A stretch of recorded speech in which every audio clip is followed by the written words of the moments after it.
आज सबसे पहले हम आपको ये बताएंगे कि क्या ईरान युद्ध अब न्यूक्लियर हमले के साथ ही खत्म होगा। कल राष्ट्रपति ट्रंप ने ट्रूथ सोशल पर यह दावा किया था कि अमेरिका और ईरान के बीच अच्छी बातचीत चल रही है, दोनों देशों के बीच बहुत जल्द एक डील भी हो जाएगी। लेकिन इसी पोस्ट के सिर्फ 12 घंटे बाद राष्ट्रपति ट्रंप ने एक वीडियो पोस्ट किया जो ईरान के इस्फहान शहर का बताया गया। यह वही इस्फहान शहर है जहां दावा है कि ईरान ने अपना 440 किलोग्राम यूरेनियम छिपा कर रखा है, जो 60% तक एनरिच हो चुका है। और इसी शहर में ईरान ने अपनी मिसाइलों, आत्मघाती ड्रोन्स, गोला बारूद बनाने के लिए अंडरग्राउंड बंकर्स बनाए हैं। द वॉल स्ट्रीट जर्नल का दावा है कि जब अमेरिका ईरान से बातचीत का दिखावा कर रहा था, ये देखिए, उसने इस्फहान शहर के गहरे बंकर्स को निशाना बनाया है। ये वीडियोस इस बात का प्रमाण है कि अमेरिका पीछे हटने को तैयार नहीं है। अमेरिका एक तरफ बातचीत के भी मुद्दे को सामने रखता है, लेकिन दूसरी तरफ इस्फहान, उसके न्यूक्लियर शहर पर कितना बड़ा हमला। और ये वीडियो किसी और ने नहीं, खुद डोनाल्ड ट्रंप ने पोस्ट किया। इन बंकर्स पर 2000 पाउंड यानी 907 किलोग्राम के बंकर बस्टर बॉम्ब्स गिराए गए हैं, जो जमीन को चीर कर पहले नीचे जाते हैं और बाद में अपने लक्ष्य तक पहुंचकर धमाका करते हैं। इन हमलों में जिन अंडरग्राउंड ठिकानों को निशाना बनाया गया, वहां इतना बारूद मौजूद था कि अमेरिका के हमलों के बाद भी काफी देर तक इस्फहान में लगातार धमाके होते रहे। सोचिए, हमला हुआ, वहां से वो चले भी गए, उसके बाद भी इस्फहान में अटैक्स, मतलब इस तरह के धमाके होते रहे।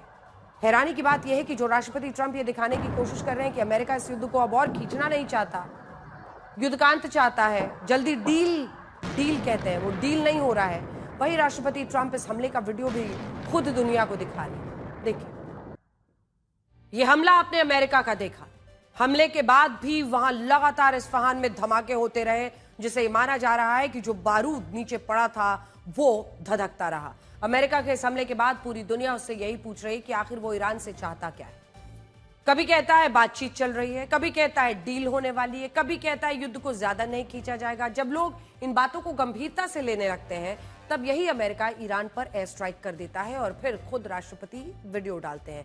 अमेरिका इस युद्ध में उस कछुए की तरह व्यवहार कर रहा है जो अपने मुंह में कीड़े जैसा लाल हिस्सा दिखाकर मछलियों को अपने पास बुलाता है, उन्हें धोखा देता है, और जब मछलियां उसके पास आ जाती हैं तब वो उन्हें निगल जाता है। आज भी रक्षा मंत्री पीट हेग्सेथ ने एक प्रेस कॉन्फ्रेंस में यह दावा किया है कि इस युद्ध में अमेरिका के पास कई विकल्प हैं, जबकि ईरान के विकल्प खत्म हो चुके हैं और ये अमेरिका तय करेगा कि इस युद्ध को कब कैसे खत्म करना है। सुनिए पहले पीट हेग्सेथ को, फिर हम आपको आगे की ये न्यूक्लियर अटैक की कहानी बताएंगे।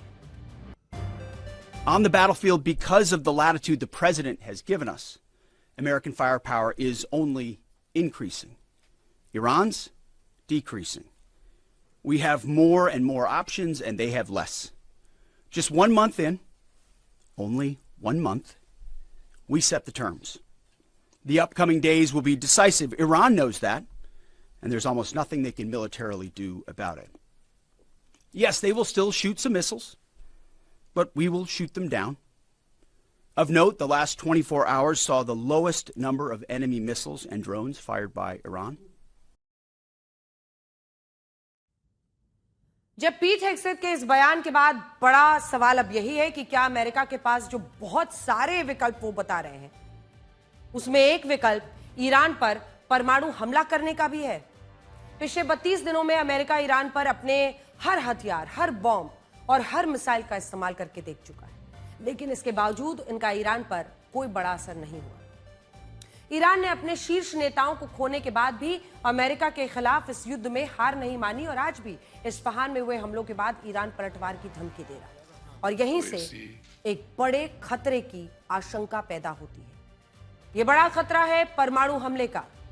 अमेरिका जानता है कि अब तक उसके किसी भी हमले का ईरान पर ऐसा असर नहीं हुआ कि वो समर्पण कर दे, और ऐसे में इस बात की आशंका बहुत बढ़ जाती है कि क्या अब ईरान की सरकार को झुकाने के लिए अमेरिका उस पर परमाणु हमला कर सकता है। अगर ऐसा होता है तो इससे लाखों लोग मारे जाएंगे, और ईरान पूरी तरह बर्बाद हो जाएगा। ऐसा नहीं है कि हम सिर्फ एक अनुमान लगा रहे हैं।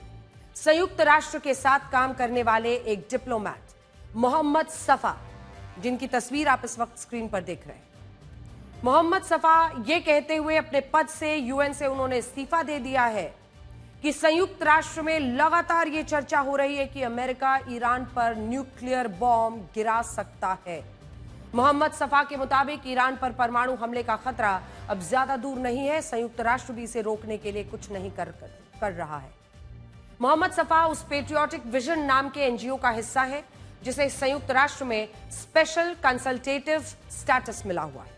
इसी एनजीओ की तरफ से मोहम्मद सफा एक सलाहकार की भूमिका में संयुक्त राष्ट्र से के साथ काम करते हैं और संयुक्त राष्ट्र में होने वाली चर्चाओं का हिस्सा बनते हैं। लेकिन अब इनका दावा है कि अमेरिका इस युद्ध में ईरान को हराने के लिए बहुत जल्द उस पर न्यूक्लियर बॉम्ब गिराने वाला है और ये कोई मामूली बात नहीं है। लेकिन हम बता दें आपको, ये मोहम्मद सफा का दावा है और मोहम्मद सफा के दावे के हिसाब से हम आपको ये पूरी खबर बता रहे हैं, क्योंकि इसी आधार पर उन्होंने रिजाइन किया है। वेस्टर्न मीडिया भी इस पूरी खबर को लेकर बहुत चर्चा कर रहा है और इसी वजह से अमेरिका से लेकर यूरोप तक इस मुद्दे पर एक बड़ी बहस छिड़ गई है कि क्या वाकई अमेरिका इस दौर में न्यूक्लियर हमले की सोच भी सकता है।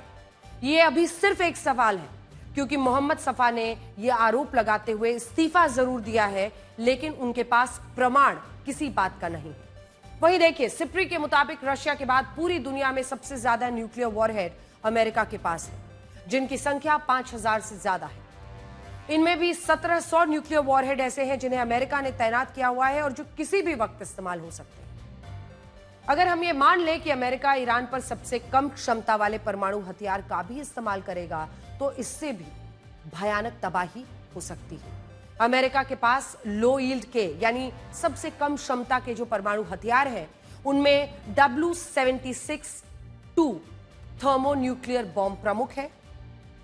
यह 50 से 70 लाख किलोग्राम का न्यूक्लियर बॉम्ब होता है, जो एक बार में अधिकतम 2 वर्ग किलोमीटर के इलाके को तबाह कर देता है।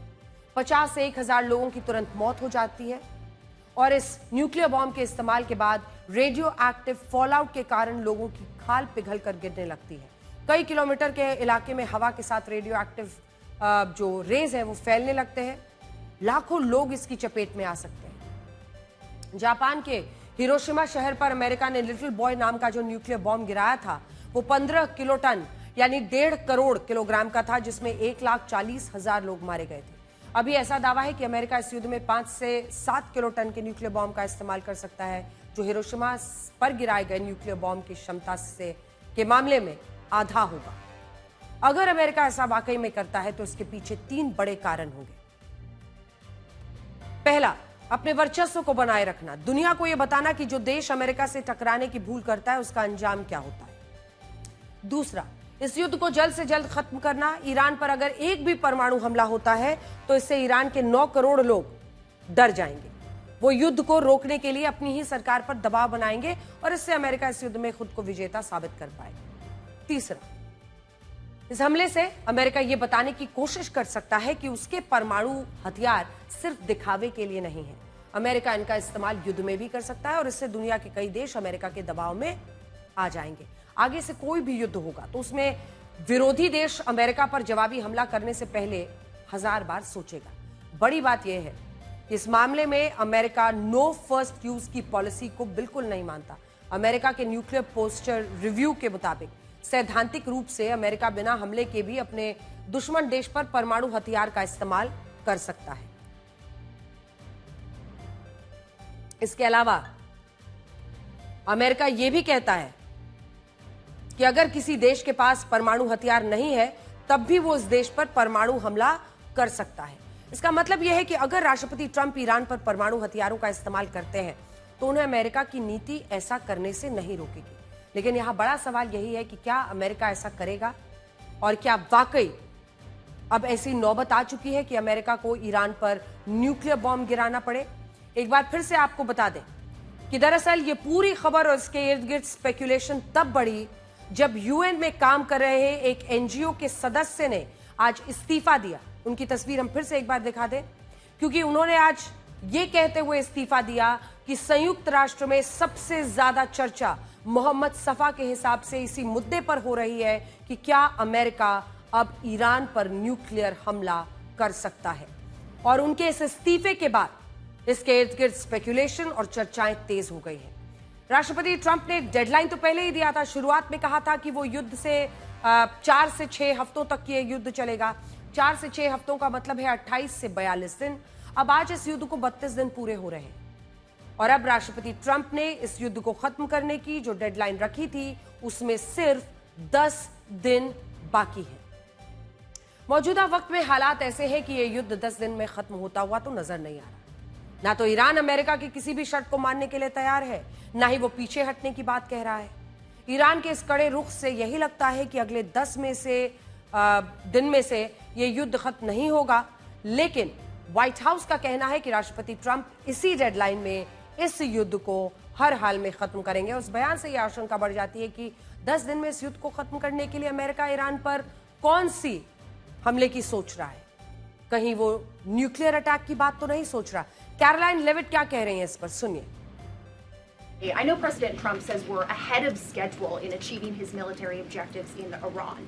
He laid out that 4 to 6 week timetable for this conflict, and we're now within week 5. So how do you square kind of those two? Well, 4 to 6 weeks estimated timeline. Again, you just said we're on day 30 of the operation. I just provided you with some of the updates from the Pentagon directly in achieving the objectives, and the military has been enormously successful. I think we should all be very proud of our armed forces for what they have done over the past 30 days. The mission will continue until the objectives are achieved, and that 4 to 6 week timeline does remain right now. I don't have any updates for you on that.